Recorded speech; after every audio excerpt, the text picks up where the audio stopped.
to talk about leadership as influence. And one of the grave errors of a lot of people who end up in shepherd leadership is that they come at it as though they have the right to control what people do. You can teach people, you can coach them, you can exhort, you can influence them, you can direct them, but none of those is a synonym for the word control.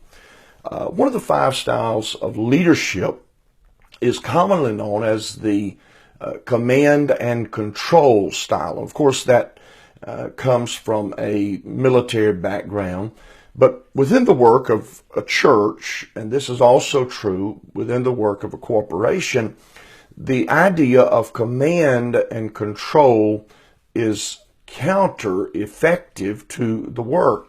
There are several reasons, and there is a great blog post. Dean and Linda Anderson have a website, the Change Leaders Network, that is worthy of taking a look at it sometime. There are several reasons that this idea of command and control doesn't work. Number one is it limits the engagement and the commitment that your people are going to have for the church to go forward. You cannot command commitment.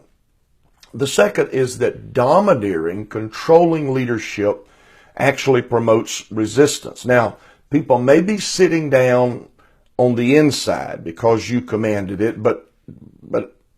or they may be sitting down on the outside because you commanded it, but inside they're still standing up.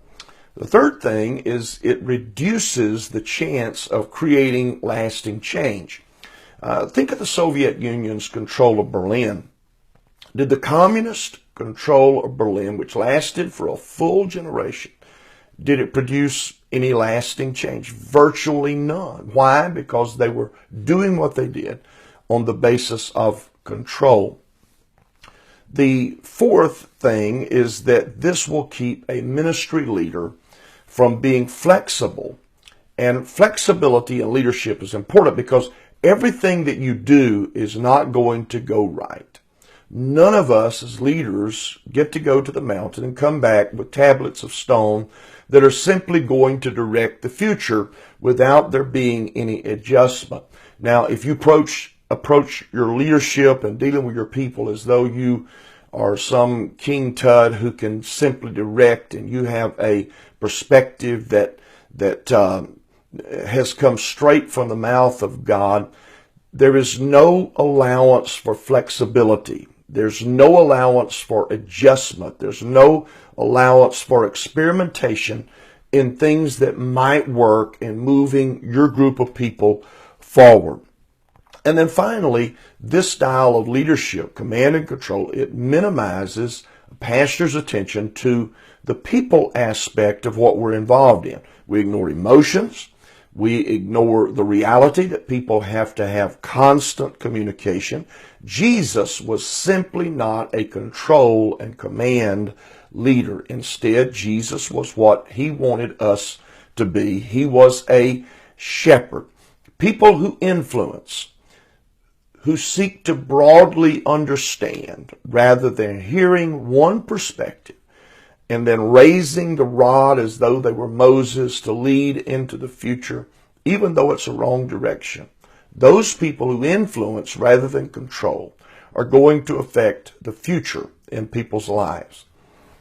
Those of us who are attempting to influence, we're not afraid of people questioning our decisions and wanting clarity as to what the objective is or what the Word of God has to say about a particular topic. So, in essence today, do it. Let God do it because I said do it. It won't work with intelligent people. And if you are working with intelligent people and you're using that approach and you're saying, well, let's work with them. They've got all kind of degrees and they have a high IQ and all of that. The deal is they've checked their brain out. They put it in the closet somewhere and you're not getting the best of what they could be. So I encourage you today to think about your leadership style. If all you've ever seen is command and control, go back and relearn the way Jesus influenced people and apply those concepts in what is often totally turned around from the idea of command and control.